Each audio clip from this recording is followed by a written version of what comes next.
Hello everyone, welcome to Nirja study circle basic English grammar and translation.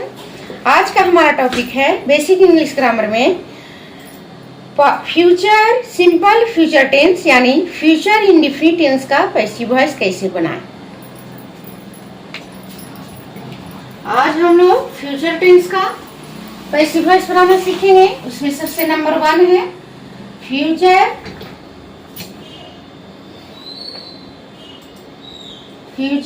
Indefinite tense. Future tense में सबसे पहला future tense का सबसे पहला भाग कौन सा है? फ्यूचर इंडेफिनिट टेंस, या इसको हम सिंपल फ्यूचर टेंस भी कहते हैं।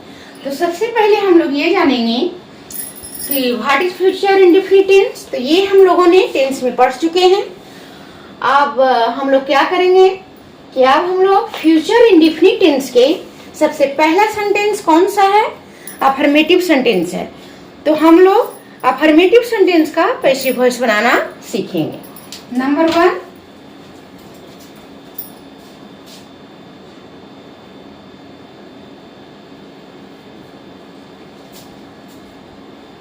अफर्मेटिव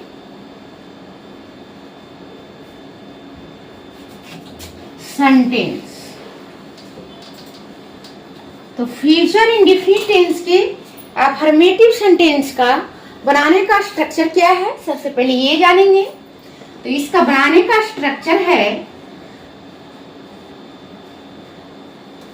सबसे पहले सब्जेक्ट लिखेंगे प्लस सेल या बिल लिखेंगे प्लस V1 लिखेंगे प्लस ऑब्जेक्ट लिखेंगे। तो ये जो है फ्यूचर इंडेफिनिट टेंस के बनाने का एक्टिव का स्ट्रक्चर है। सबसे पहले क्या लिखेंगे? सब्जेक्ट प्लस सेल या will plus V1 plus object. अब इसका पैसिव बनाने का क्या स्ट्रक्चर होगा वो सीखेंगे। इसका पैसिव बनाने का स्ट्रक्चर होगा, सबसे पहले क्या लिखेंगे?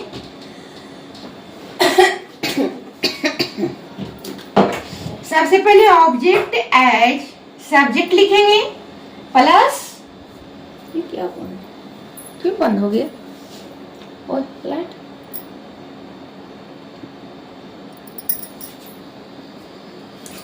ऑब्जेक्ट एज सब्जेक्ट लिखेंगे प्लस क्या लिखेंगे? सेल या बिल लिखेंगे, सेल या बिल लिखेंगे प्लस क्या लिखेंगे? बी लिखेंगे प्लस क्या लिखेंगे? V3 लिखेंगे प्लस बाई लिखेंगे plus of subject as object लिखेंगे। ये जो है फ्यूचर इंडेफिनिट टेंस के अफर्मेटिव सेंटेंस का पैसिव वॉइस बनाने का स्ट्रक्चर है। तो सबसे पहले क्या लिखेंगे? Object plus subject plus shall या will plus be plus V3 plus by plus subject as object. इसको हम एग्जाम्पल के थ्रू समझेंगे। जैसे I shall write a letter। तो सबसे पहले इसका पैसिव वॉइस कैसे बनाएंगे? तो सबसे पहले पैसिव वॉइस बनाने के लिए सबसे पहले सेंटेंस को पहचानना होगा। तो ये कौन सा टेंस का सेंटेंस है? ये फ्यूचर टेंस का सेंटेंस है। फ्यूचर टेंस में फ्यूचर इंडेफिनिट टेंस का सेंटेंस है और फ्यूचर इंडेफिनिट टेंस में अफर्मेटिव सेंटेंस है। तो ये फ्यूचर इंडेफिनिट टेंस का अफर्मेटिव सेंटेंस है और ये जो है एक्टिव वॉइस का सेंटेंस है। इसका हम पैसिव कैसे बनाएंगे?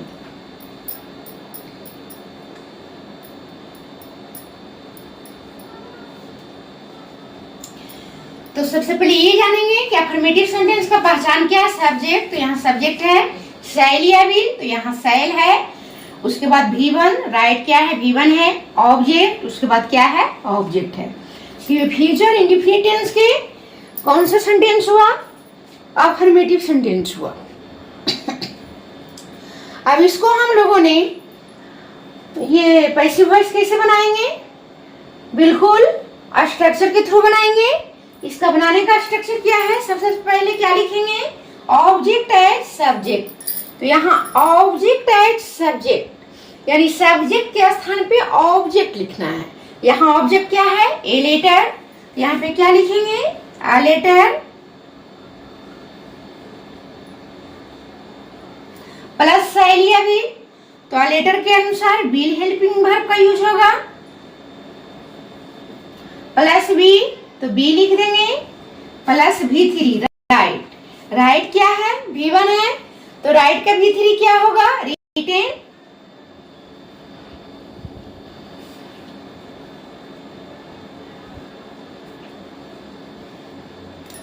प्लस बाई लगा देंगे।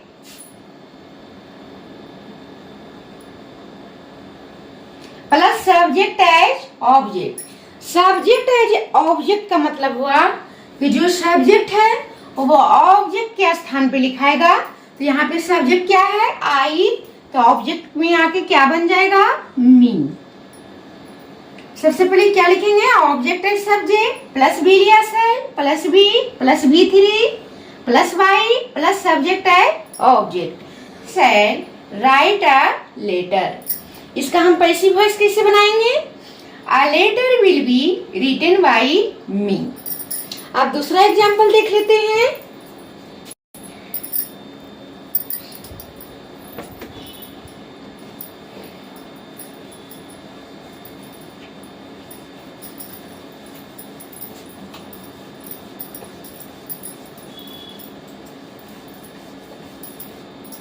जैसे he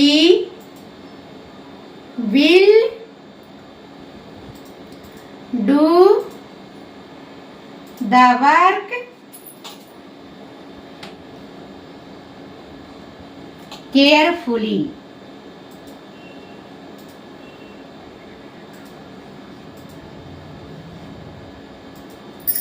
सबसे पहले सेंटेंस पहचानेंगे। तो ये कौन सा टेंस का सेंटेंस है?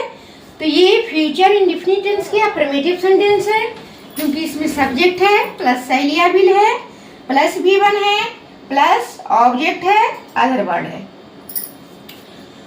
तो इसका हम पैसिव कैसे बनाएंगे? इसमें ऑब्जेक्ट क्या है? द वर्क है। तो सबसे पहले क्या लिखेंगे? द वर्क प्लस शैलिया विल। यहाँ द वर्क सब्जेक्ट के अनुसार विल हेल्पिंग वर्ब का यूज करेंगे।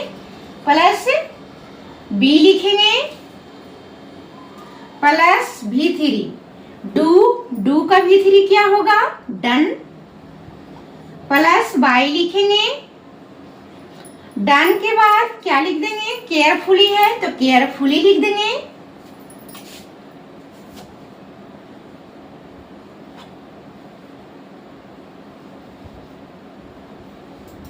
प्लस वाई लिख देंगे। प्लस सब्जेक्ट है जो ऑब्जेक्ट ही है, ही का क्या हो जाएगा? ऑब्जेक्ट ही। तो सबसे पहले द वर्क ऑब्जेक्ट है सब्जेक्ट प्लस शैलिया will plus be plus V3, ये जो अदर वर्ड है वो लिख देंगे। प्लस वाई प्लस सब्जेक्ट है ऑब्जेक्ट। तो he will do the work carefully. इसका पैसिव वॉइस कैसे बनेगा? The work will be done carefully by he. अब दूसरा एग्जाम्पल देख लेते हैं।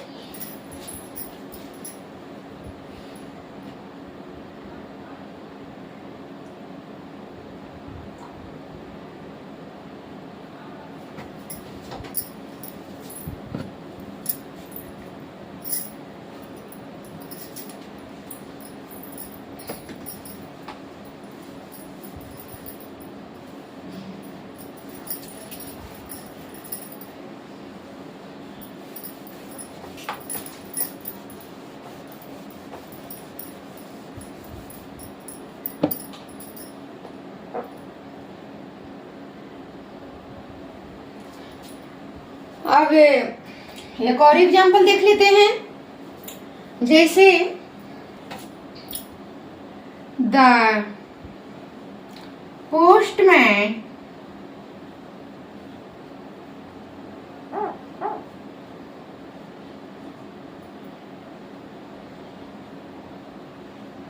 will deliver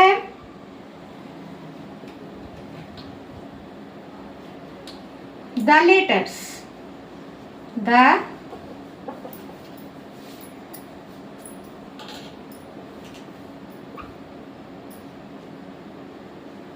letters.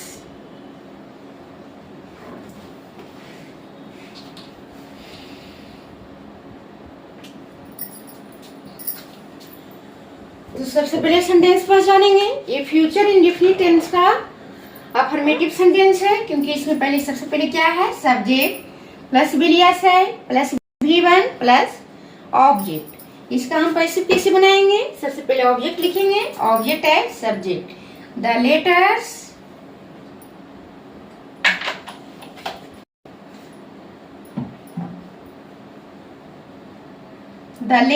सब्जेक्ट के अनुसार विल हेल्पिंग वर्ब का यूज करेंगे, प्लस बी लिखेंगे प्लस V3। डिलीवर का V3 क्या होगा, डिलीवर।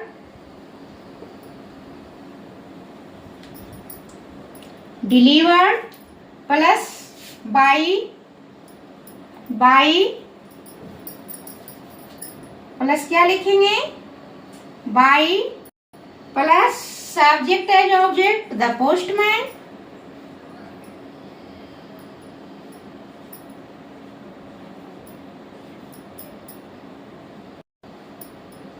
The postman.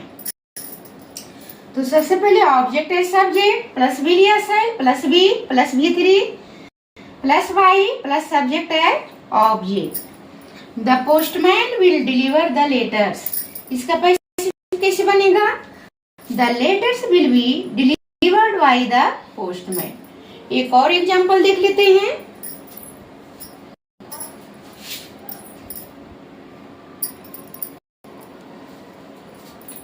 एक बीच में भी रहना चाहिए लाइट, क्या कहता है।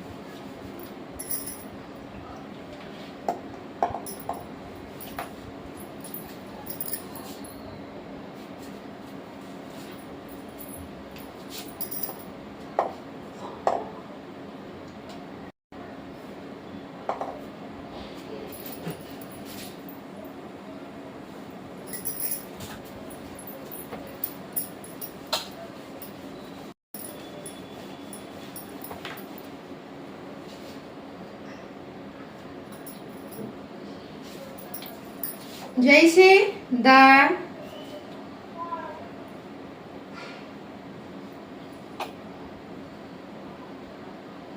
Company will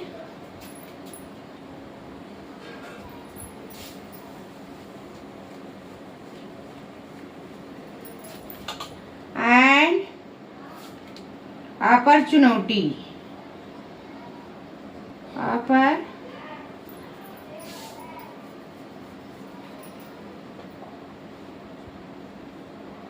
opportunity. तो सबसे पहले सेंटेंस पर जानेंगे, कौन सा टेंस का सेंटेंस है। तो ये फ्यूचर इंडेफिनिट टेंस के अफर्मेटिव सेंटेंस है, क्योंकि इसमें सबसे पहले क्या है, सबसे पहले सब्जेक्ट है प्लस बिलियस है विल है plus V1 plus object plus ये अदर वर्ड है। इसका हम पैसिव वॉइस कैसे बनाएंगे, तो सबसे पहले ऑब्जेक्ट लिखेंगे। यू ऑब्जेक्ट है, तो यहाँ पे यू ऑब्जेक्ट लिख देंगे। यू सब्जेक्ट के अनुसार विल हेल्पिंग वर्ब का यूज करेंगे, प्लस बी लिखेंगे प्लस V3 लिखेंगे। गिव का भी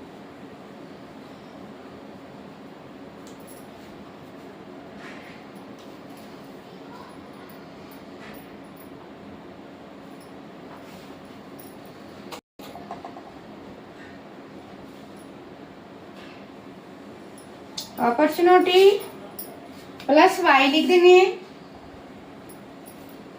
plus subject as object the company लिख देंगे। द